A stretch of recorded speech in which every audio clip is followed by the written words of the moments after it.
si Martin. Madumi na, ilan taon na kasi. Hindi na English. Pagka maglaba, may nalabas na kasi mga dumi.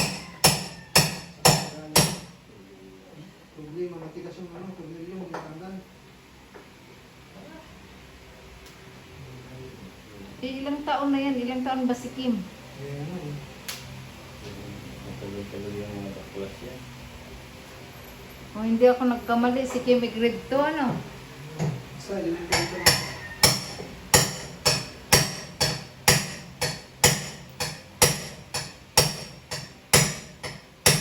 Ayan. Ano din, mag-ano ka na.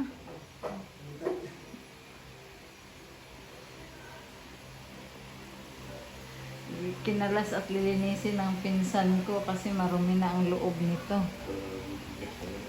Matigas nga lang yung pinakaano. Tornilyo, hindi maalis eh. Siyempre, may ano na.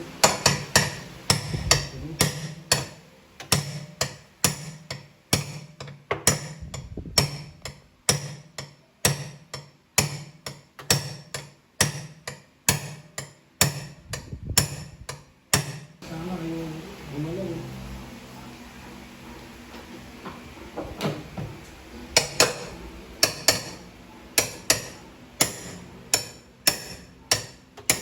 Kasi kailangan malinis na yung pinaka-drum nito. Puro ano, dikit ng dumi. Mahirap nga rin tanggal ng pinaka matigas. Ito pa yata yung pinaunang automatic eh, no? Antik na kasi, hindi maalis yung tornilyo. Ito, kailangan kasi makalas yan para itong pinakabalde may angat tapos malinis. Eh, hindi maalis yung tornilyo. Yung pinaka-nut, nut ang tawag yan. Kung dyan, dali nyo sa ano, shop, ay adulik. Kabunot.